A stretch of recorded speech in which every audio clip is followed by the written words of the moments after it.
Você já deve ter ouvido essa música pelo menos uma vez na vida. Ou alguma dessas.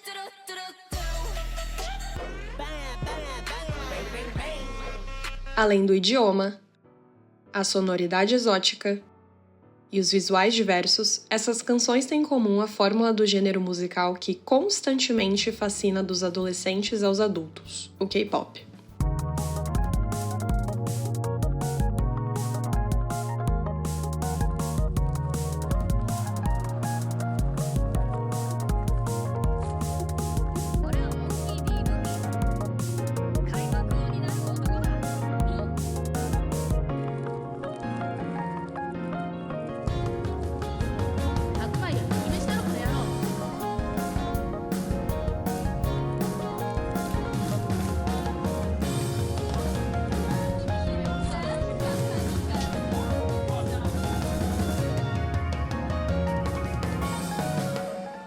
De décadas em décadas, é notável que sempre ocorre uma modificação no mercado musical global, como nos anos 80, em que o rock era o cenário principal e deu lugar para o início do pop dos anos 90.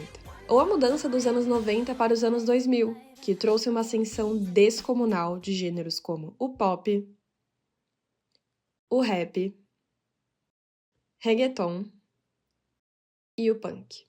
Na última década, o mercado vem abrindo espaço para um novo gênero que, definitivamente, veio para ficar. De 2018, os streams de K-pop no Spotify aumentaram 182% nos Estados Unidos, 423% no Sudeste Asiático e 362% globalmente. Quando exatamente o K-pop chega no Ocidente? Em meados de 2012, com a internet, as comunidades, o YouTube, acredito que isso tenha auxiliado bastante para esse ponto. A gente não tem assim um dia em que o K-pop chega no Ocidente, né? Aquela coisa, o dia nacional da chegada do K-pop no Ocidente. Mas o K-pop ele começa a sair da Coreia ali na segunda geração, então meados do comecinho dos anos 2000, 2008, 2009... Lá para 2010, 2012, 2013, a gente começa a ver algumas manifestações dele no Ocidente, mas o boom mesmo ali é depois de 2016, 2017, aí a gente tem o ápice do K-pop aqui no Ocidente. Você já ouviu falar do fenômeno BTS? Ou das icônicas Blackpink? Quem sabe os queridos do Stray Kids ou as impactantes New Jeans? Esses 4 nomes pertencem aos grupos mais escutados do gênero atualmente, segundo o Spotify. Acontece que, para que o K-pop viesse a se tornar esse fenômeno imparável de hoje, muitos planos estratégicos precisaram ser montados décadas anteriores. Para isso, vamos voltar para a década de 90. Em 1990, após mais de 40 anos da Segunda Guerra Mundial, e em constante evolução interna e externa depois, os tigres asiáticos se depararam com um período de depressão econômica. Mais precisamente, a crise financeira asiática, ou contágio asiático, como ficou conhecido também, aconteceu em 1997. E ela ficou conhecida como contágio asiático, que para além de ter sido bastante impactante para a China, especificamente Hong Kong, Coreia do Sul e Japão, ela foi de fato contagiando os outros países os chamados tigres asiáticos. A desvalorização excessiva da moeda dos países fez com que produtores locais não conseguissem pagar as suas próprias contas, porque a moeda não valia praticamente nada.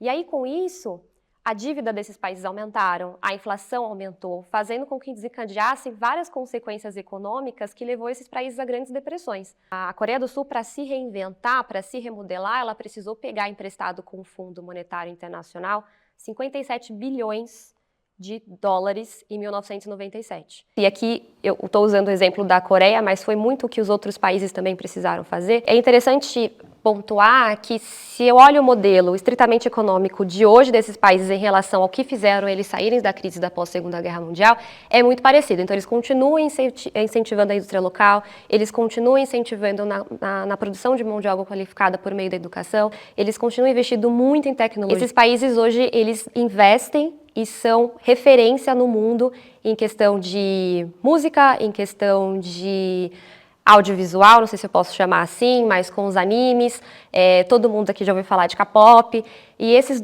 tanto Japão quanto Coreia do Sul, eles são os grandes produtores desses veículos, tendo a China como principal consumidor. Entretanto, após anos de investimento na cultura e a movimentação de empresas da indústria para formar os famosos grupos e os idols, a Ásia alcançou um patamar tão alto que impressiona. Hoje, o Brasil é o único país da América Latina que está entre o top 5 maiores consumidores de K-pop, o gênero da Ásia extrema que faz mais sucesso. Ainda que o K-pop seja um dos maiores pontos de referência quando se fala sobre a atuação do Extremo Oriente no mercado da música, outros países perceberam uma alta crescente pela procura dos seus gêneros musicais. O Japão, por exemplo, viu sua participação no mercado das 10 mil faixas de streaming mais populares do mundo aumentar, revelou Keiko Ishikawa, CEO da Sony Music Entertainment no país. Geralmente conhecidos pelas suas trilhas sonoras de animes, os japoneses recentemente revelaram ao mundo um grupo de J-pop que está arrasando nos charts globais e atraindo a atenção de muitos críticos. XG, sigla para Extraordinary Girls, é um grupo composto por 7 integrantes. Estreado em 2022, o conjunto começou a atrair olhares após seus maiores hits, Shooting Stars e Left and Right. Eu acho que o sucesso do XG, ele vem de uma junção muito forte dentro do J-pop, né? São integrantes japonesas que vieram tentar o sucesso global, né? E acabaram encontrando esse sucesso dentro da Coreia, dentro do K-pop. Eu acho que tem a ver com um pouco dessa internacionalização, o fato de que elas estão nesse modelo da indústria coreana, que é um modelo testado e que deu certo no Ocidente. Elas trouxeram inovação fashion, inovação de conceito, músicas muito fortes, conceitos muito empoderados para mulheres, né? Tudo isso condensado dentro de uma mídia física e visual muito forte para quem é ocidental. E isso pode ser visto muito bem dentro dos últimos clipes que elas produziram, né? Woke Up é um exemplo muito bom, onde uma das integrantes, que é a Cocona, ela raspa o cabelo dentro do clipe, não é um efeito. O pop não é a única vertente que destaca o Japão como crescente estatística na indústria. O J-Rock, como um dos estilos mais antigos e consagrados do Japão, ainda atrai muita atenção dos jovens dentro e fora do país. Hoje, a nova geração conta com sucessos como Survive Said the Prophet, King Gnu e Asian Kung Fu Generation. A China, mesmo que mais atrás em questão de produção, por outro lado, é um dos maiores consumidores de pop chinês e pop internacional. Assim, o aumento de grupos coreanos com subsidiárias chinesas fez um mercado global nos últimos anos. Como o próprio nome já diz, as units elas vêm de unidades. A gente tem o grupo, e dentro do grupo a gente tem como se fosse um Lego, né? Todos eles são peças, eu posso montar o Lego inteiro ou eu posso montar esse Lego em partes menores. Então eu tenho unidades. Pode ser dupla, pode ser trio, pode ser 4, pode ser 5 pessoas. E eles funcionam como uma forma de pluralizar as possibilidades de som, de marketing, de venda, de estilo do grupo.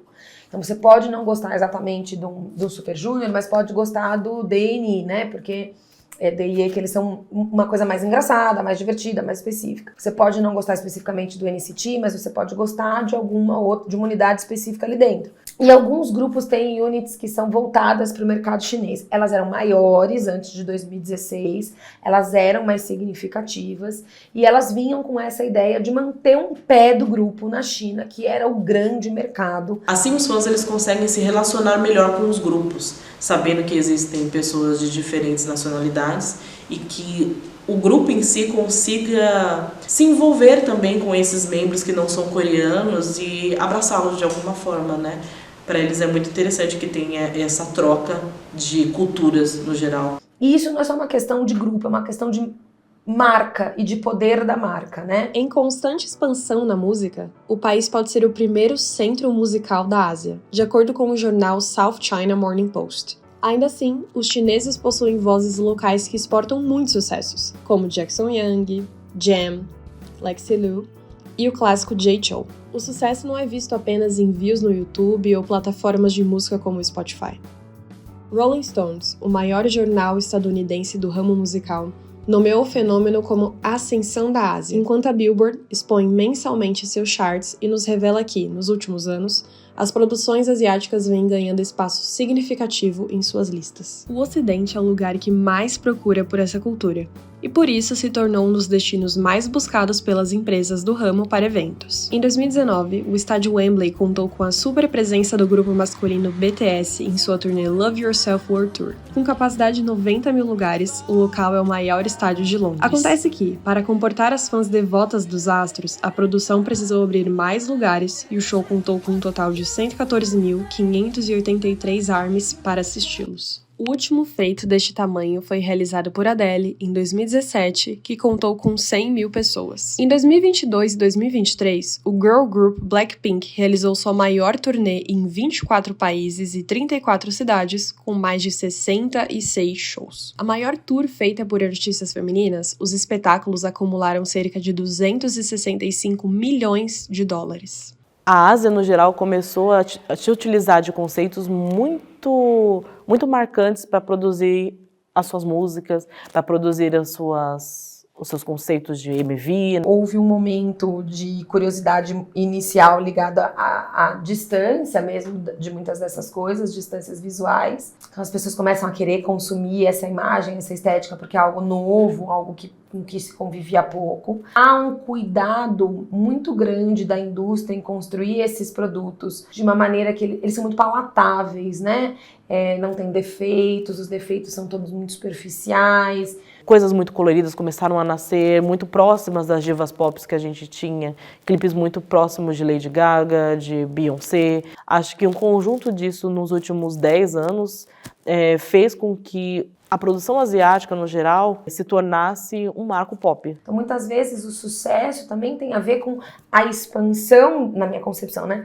Na expansão desse mundo do consumo de fã para uma vivência para além do produto em si, né? Às vezes já não é nem só sobre a música, nem só sobre a moda, nem só sobre clipes e sei lá, filmes e séries.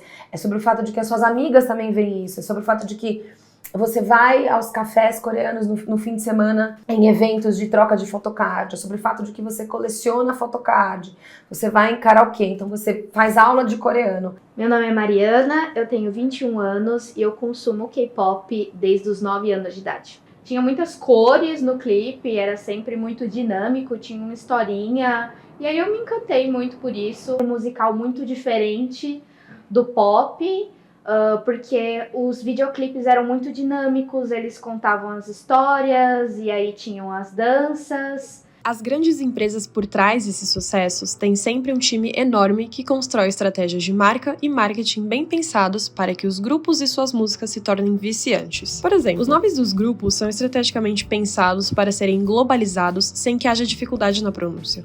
BTS, NCT, EXO, BTS, 2PM, ITZY são alguns exemplos de nomes com siglas. Em contrapartida, existem grupos que juntam apenas 2 palavras de fácil oralidade no idioma universal. New Jeans, Blackpink, Yep Girls, Red Velvet, Baby Metal. A organização interna, em que geralmente é composto por 5 integrantes, espelhado no modelo estadunidense The Jackson 5, o grupo possui pessoas com tarefas diferentes. No BTS, por exemplo, RM é o líder. J-Hope ocupa o papel de dançarino principal. O visual do grupo, que consideram sempre mais bonito, foi atribuído ao Jin. São pessoas diferentes, mas estrategicamente colocadas em uma composição harmônica. Toda a construção também faz com que existam integrantes diversificados. Em grupos de K-pop, é comum encontrar chineses, japoneses, tailandeses ou até estadunidenses. Assim como em grupos de J-pop e C-pop, é possível encontrar coreanos e demais nacionalidades, desde que seja asiático ou tenha descendência oriental, o que gera maior abrangência de públicos. Além disso, as empresas que patrocinam estes grupos, por entenderem a magnitude da multidão que esses artistas atraem,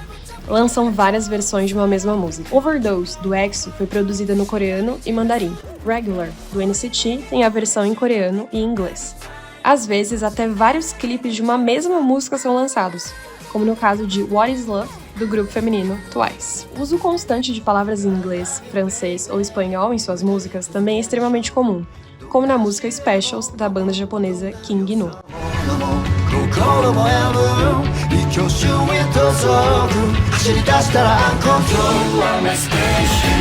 Ou a música Whiplash, do grupo sul-coreano Aespa.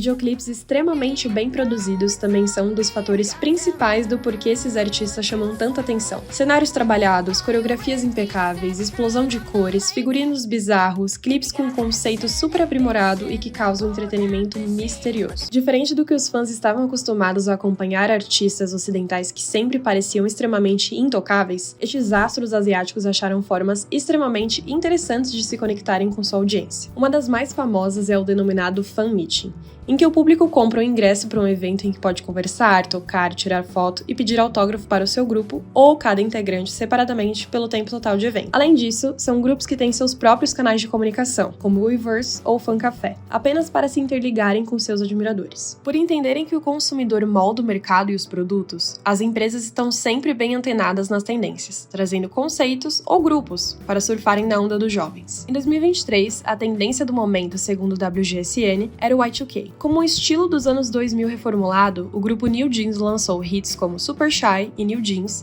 que trazem uma estética completamente voltada para esse estilo. Os fãs são fissurados porque é muito mais que música e dança. Tudo passa uma história, tudo tem algo que te prende. Então é muito mais do que eles. Tudo é muito bem preparado para que você ache e você fale, caramba, eles são muito lindos. E aí quando você vai ver, tem tudo, toda uma indústria, todo um segmento de moda ou de cultura para eles. Então você acaba entrando nisso, você acaba mergulhando nessa cultura do K-pop. Quando a gente fala, por exemplo, do BTS, não é só sobre o BTS, né?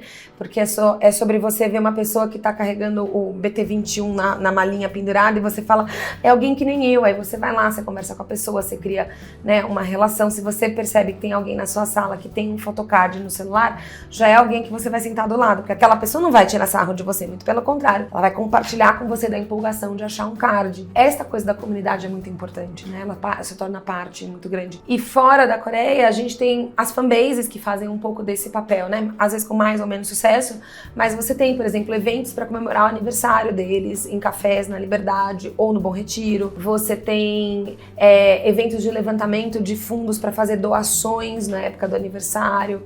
Então você tem toda uma criação aí de senso de comunidade. Passa a ser sobre mais do que o BTS, sobre dividir com outras pessoas a experiência do BTS, né? A Blackpink e o BTS, eles usam do impacto deles para demonstrar uma imagem e para passar uma mensagem que muitas pessoas não têm conhecimento disso. E o BTS, principalmente, ele teve uma turnê específica só para isso, só para demonstrar e passar para as fãs que eles querem passar essa imagem do amor próprio, né, amar a si mesmo. No caso da Blackpink, é o empoderamento feminino. Sempre mostra que no final a mulher sempre tá junta com a outra amiga e que você vai conseguir passar por cima disso e que tá tudo bem.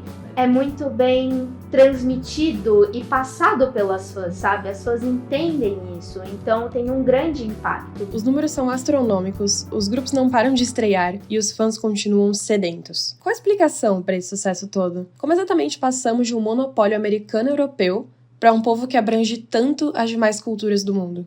A gente tem uma relação muito mais próxima, considerando o Extremo Oriente, China, Japão, Coreia do Sul, uma relação muito mais próxima com o Japão, né? Então, há mais tempo, nós temos colônias mais fortes, mais bem organizadas. O Brasil e a China, destacadamente, eles são parceiros comerciais desde o início dos anos 2000, então é um relacionamento bem longevo. Faz muitas coisas em comum com esses países, né? A China faz parte dos BRICS, né? Desse conjunto de países bastante emergentes. Mais recentemente, aqui na história, mais um recorte recente da história do Brasil, Japão e Coreia do Sul têm investido bastante na indústria local brasileira, trazendo as fabricantes, as montadoras dos automóveis para o Brasil. Então, Hyundai, Honda, Toyota, Caoa, são exemplos claros de investimentos que esses países têm feito no Brasil. Não temos grandes questões, assim, não é muito delicada essa nossa relação. Especificamente com a China,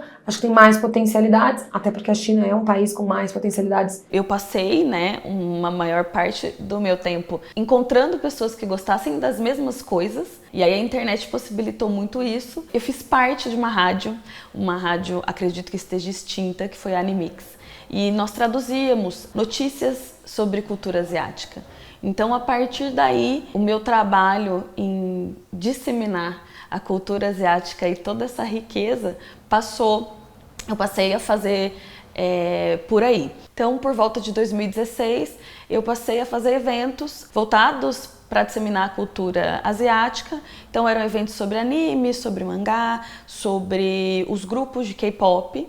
E nós procuramos a Embaixada Coreana aqui em São Paulo para entender melhor e ver o que mais a gente podia trazer. Conseguimos pessoas que davam aulas de dança, que davam aulas de coreano e passamos a levar para esses eventos. São Paulo é a cidade com o número de japoneses fora do Japão, né? E a gente tem, isso já é uma imigração histórica, começa ali no final do século XIX, os primeiros grupos japoneses chegam, na verdade, para trabalhar nas lavouras no norte do Paraná e no sul de São Paulo.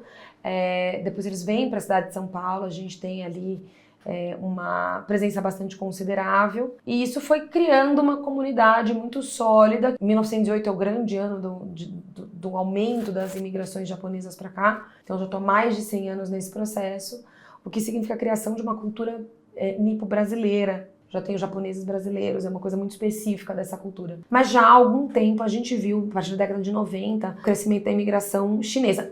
Houve imigração chinesa antes, né, também, ali no começo do século XX, final do XIX, mas esse aumento mais sistemático no final da década de 90 do século XX. E a imigração coreana é um pouquinho mais recente, né? A gente tem uma comunidade chinesa e japonesa, coreana grande, hoje no Brasil, particularmente em São Paulo, né? Ou seja, vários fatores colaboraram para que o Brasil mantenha uma disponibilidade para a penetração dos produtos nipônicos, desde a presença dos imigrantes japoneses até a riqueza de diversidade cultural presente em um território tão extenso como o brasileiro. A música faz parte da vida de praticamente todos nós seres humanos. A presença da música é tão forte, tão marcante, tão profunda, que ela é capaz de proporcionar sentimentos maravilhosos e múltiplos nas pessoas. A música afeta o cérebro, trazendo uma série de sentimentos, sensações boas, emoções. Então a música ela libera neurotransmissores, ela ativa a nossa memória. A música é responsável também por uma sensação de bem-estar. Então a música ela acaba sendo protagonista da nossa vida. As pessoas precisam ouvir a voz humana, pois a música nos conecta. É uma forma de identificação que nós, seres humanos, criamos e aperfeiçoamos, independente do gênero ou subgênero escutado. Uma forma de compreensão do mundo em que vivemos, dos nossos sentimentos ou das pessoas que nos relacionamos. Seja do C-pop, do J-pop ou do K-pop, esses idols sabem como atrair a atenção e ganhar o coração dos fãs. Quebrando as barreiras linguísticas e territoriais, esse público leal os segue onde quer que eles estejam. E claro, continuam ansiosos por mais.